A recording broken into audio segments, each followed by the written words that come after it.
Welcome to Voices of the Community, which explores critical issues facing Northern California communities. We introduce you to the voices of community thought leaders and change makers who are working on solutions that face our fellow individual community members, neighborhoods, cities, and our region. This is George Koster, your host. This episode is part of our series exploring COVID-19's impact on nonprofits and small businesses in San Francisco. We started the series back in April of 2020 during the height of the first phase of the COVID-19 pandemic and the shelter-in-place requirements. Over these past 9 months, the COVID-19 pandemic and economic meltdown has wiped out millions of jobs in both the nonprofit and small business sectors, as well as shuttered tens of thousands of small business operations. The goal of the series is to shine a spotlight on the nonprofits, small businesses, and their staff who are struggling to deal with the impact of the COVID-19 pandemic on their operations, services, and sustainability. The series of interviews we conducted features voices from a cross-section of organizations that make up the fabric of our community. Each of them brings a unique perspective on how they and we are dealing with the issues facing our community during the global pandemic and economic depression. San Francisco can be very wrapped up in an amnesiac culture where we forget what happened last year or just yesterday, and we're moving ahead to the next thing. And this being a large tech center these days, we're always surrounded by this ethos of looking forward and trying to make innovative gains. In this episode, our featured voice is LisaRuth Elliott, the co-director of Shaping San Francisco. And we're discussing Shaping San Francisco's unique model of being a participatory community history project that documents and archives the overlooked stories and memories of San Francisco. I'm joined remotely via Zoom by LisaRuth Elliott, the co-director of Shaping SF, or Shaping San Francisco. Thanks for being here, LisaRuth. Thanks for having me, George. Could you please share with the audience why you created Shaping SF and all of the really wonderful components that make up Shaping SF? You got your digital archives, your public talks, your tours, bookstore, special projects that you do, oral history. It's all really wonderful historical information, but information about San Francisco that I think most people don't realize. So tell us about Shaping San Francisco. San Francisco can be very wrapped up in an amnesiac culture where we forget what happened last year or just yesterday, and we're moving ahead to the next thing. And this being a large tech center these days, we're always surrounded by this ethos of looking forward and trying to make innovative gains. And oftentimes that means we don't look back to what we have done as a city of collective people to bring about the urban space and to create this world that we live in as residents of San Francisco. So we're really trying to combat this amnesiac culture that we live in by bringing people together in public space, doing participatory community history that comes in a variety of forms, which you've mentioned. We have public talks, which we've been doing for 15 seasons. We're in our 15th season of offering space to discuss how the city got to be the way it is, who helped make it happen. And we firmly believe it's not only the names that are on street signs and the ones that we hear about pretty often, but it's really those of us who create the city every day just by using it, by making our way through it, by envisioning it in all the ways that we do. And we also bring people into public space through walking and bicycle tours, and now newly created urban forum, a walk and talk, which is COVID special, and also through our digital archive, which has been around since 1998 as a multimedia experience of learning about, seeing images about, and sharing one's own experience of San Francisco history. It's really an amazing time to be a historian. For years at Shaping San Francisco, we have been saying and using the tagline, history is a creative act in the present. And in 2020, it has felt like a year that everyone around us has finally understood this statement. As we all live through these intense times that have shifted how we think about the world around us and how we come together, and as we collectively witness historic moment after historic moment, we're invited to be a part of things. Indeed, we are a part of things, more than we have been called to be ever before in our lifetimes. Through our digital archive and other resources, we offer a way to gain perspectives on this historic year with its various ruptures. We invite people to share their stories of life during the pandemic that we will integrate as part of our digital archive.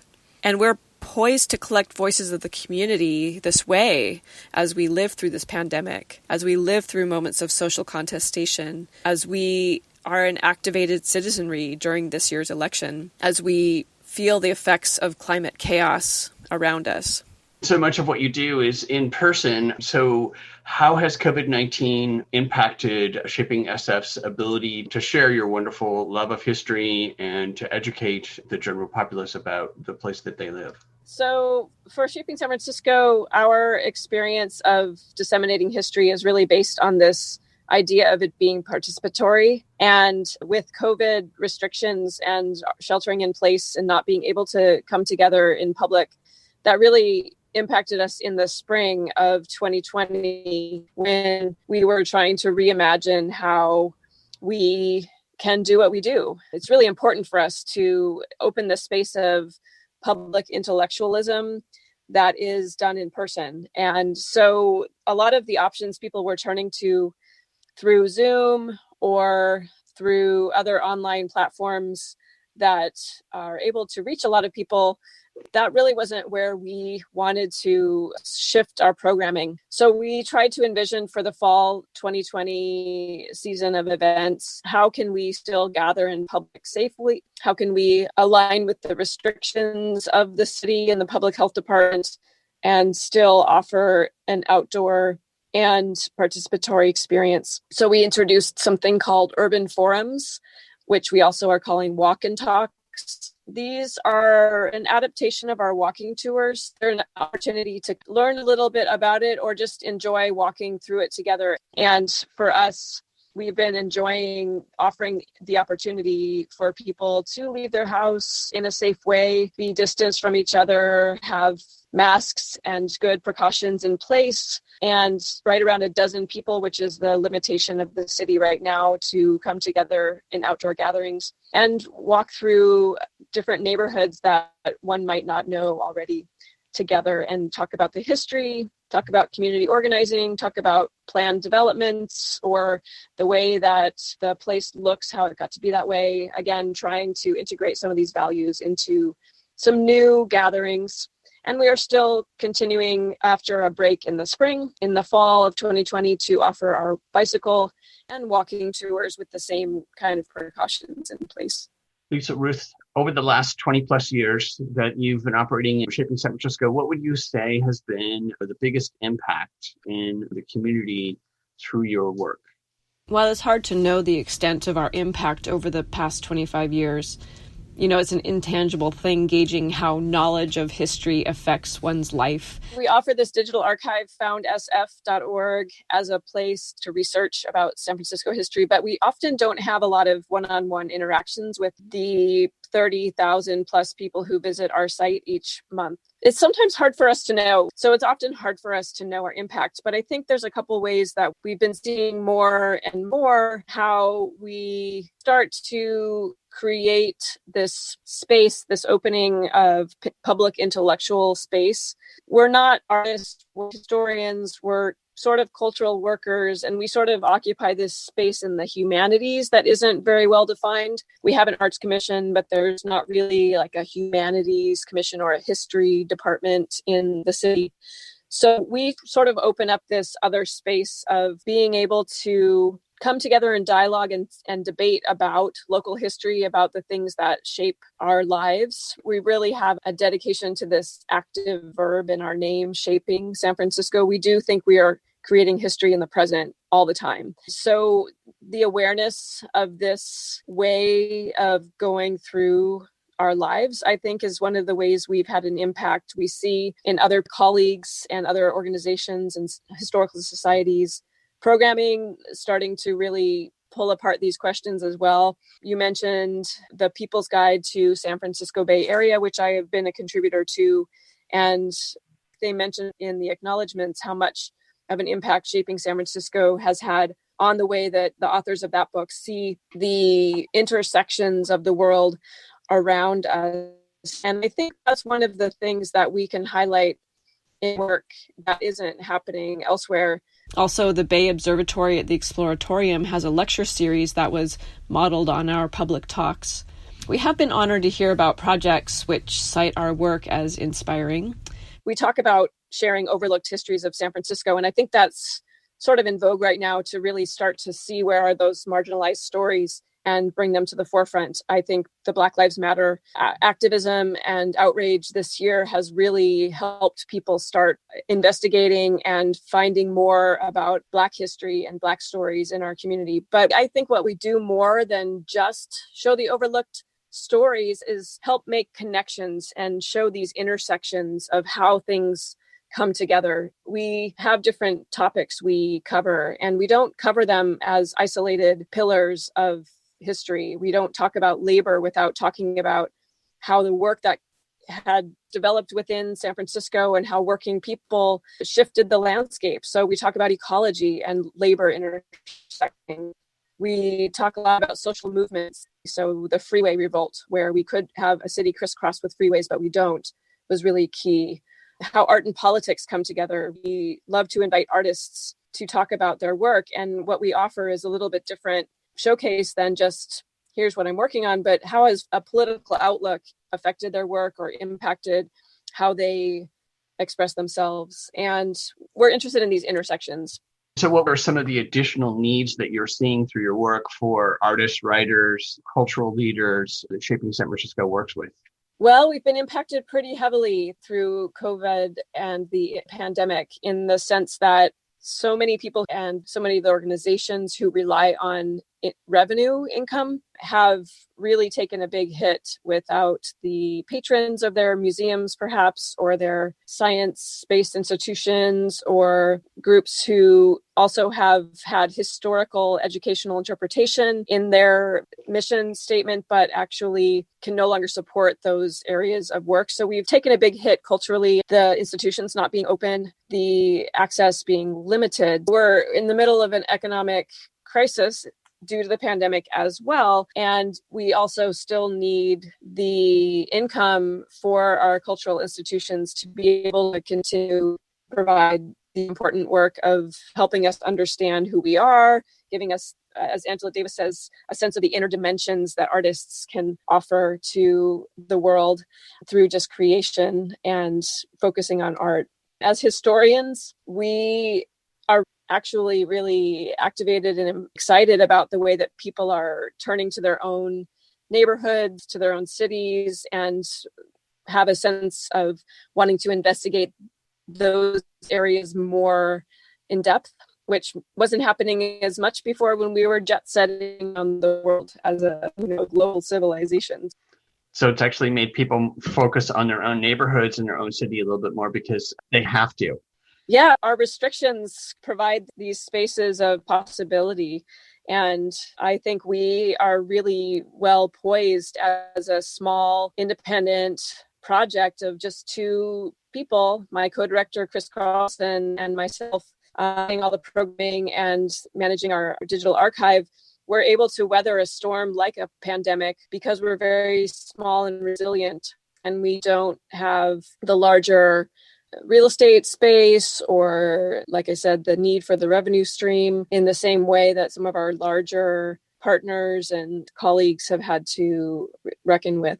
Well, speaking of revenue, LisaRuth, how can people support Shaping San Francisco? Obviously, funding, you guys have a Patreon, monthly kind of membership. Are you running a special COVID-19 campaign? You have wonderful merchandise. Can people volunteer? Those are great questions. First of all, we're very grateful to some of our funders who have underwritten our work this year, the Seed Fund. We received a COVID-19 California Cares grant from Humanities, and we really are grateful to the funders and the funding streams who have prioritized art and culture in these moments where people have seen the bottom drop out of their income streams. We are very fortunate to have over 100 people who are monthly donors to our work. So the individual contributions to our work are invaluable. And what it means to have over 100 people giving to us monthly, as little as $5, sometimes as much as $25 a month, that offers a base from which we can support our operations throughout the year. And without that, we would not have weathered this year as well as we have. And we are so delighted that more than 90% of those monthly donors have hung in there with us, where we expected a lot more to drop off for their own economic needs. We're really grateful that those small contributions are still continuing to create a larger base for us to profit from. Some of those monthly donors are Patreon patrons. So we do have a Patreon giving option that's a monthly membership type thing. Our merchandise, books don't really pay the bills, but we do have books that we have produced over the years with City Lights Books. And also Chris Carlson has a new book out called Hidden San Francisco. All of that goes towards underwriting our work. And we will be doing a fall fundraising campaign in 2020. It's unclear how successful that will be, but we were also very buoyed in the middle of the year because we decided not to continue our mid-year fundraising campaign in 2020, that we reached the goal we would have tried to reach anyway if we had done a formal campaign, just through people being generous and helping us out throughout the middle part of the year. So I think there's still a lot of generosity out there. I feel that we are very fortunate to have continued to be able to pay ourselves throughout the pandemic. And we are also very happy to continue to provide the programming that we do, even in times that are dire. And LisaRuth, what would you like to see as some of the positive things that could come out of the pandemic and the economic meltdown that would support artists, writers, and cultural leaders, local history such as yourself? There's a couple things that are very clearly true across the board. I think there's a lot of creativity happening right now around how to reimagine how we provide our programming, not just as historians, but as other cultural workers, to the larger community. And one of the advantages with digital communication platforms is that we can reach a much wider audience. And we've seen other cultural institutions and our partners increase their audiences beyond the smaller scale that we were working on when we could fit less than 100 people in a venue, or when we had limitations based on geography, like who was able to come to the programming that we're doing. I think as a whole, in general, our society is reevaluating our priorities. And as we see what is really important, I do see that attention to our local history, our local environment, those people we live very near to, is still really high, or even if not higher on the list for folks. So what we've seen since we started our programming this fall in 2020 has been that all of our tours are filling up and we have waiting lists. So there's a lot of demand. And I think it's not just for the history, but it's also to find ways to safely come together that are few and far between. And there's only so many Zoom calls you can look at across a week, even though it offers the opportunity to travel around the world from the safety of your living room. But I think the creativity of how to reimagine the provision of programming is one of the bigger things that is coming out of the pandemic. And also globally, we've had the experience of slowing down. Throughout the quarter century of shaping San Francisco as a project, our rationale to look to the shared stories of the past has been, yes, to learn, but also as a guide for how to imagine our urban future as we want to shape it together. It isn't a given, and we've seen that really clearly this year, how things will be tomorrow.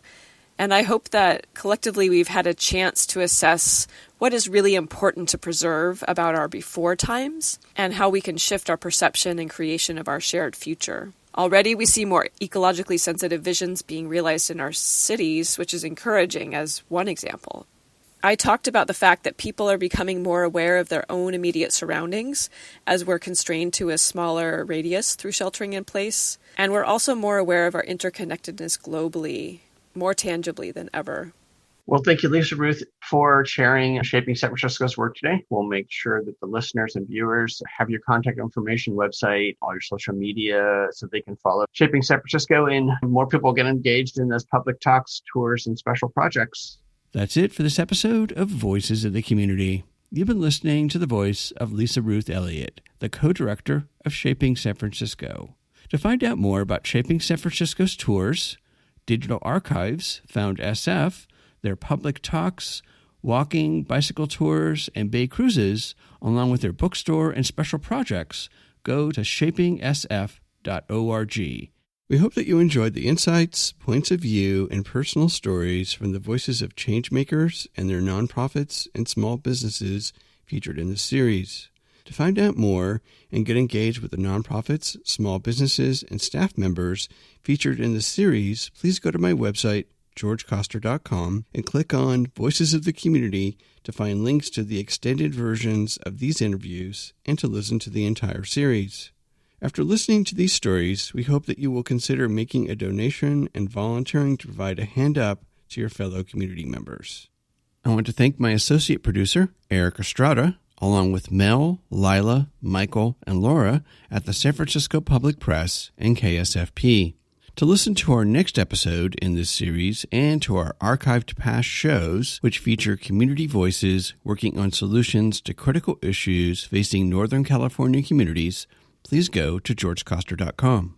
While you're on our website, please sign up for our newsletter to find out more about future shows. Please subscribe to Voices of the Community on Apple Podcast, Spotify, and Google Podcast, or wherever you get your podcast. You can follow us on Twitter at George Coster, and we'd love to hear from you with feedback and show ideas. So send us an email to george@georgecoster.com. I'm George Coster in San Francisco, and thank you for listening.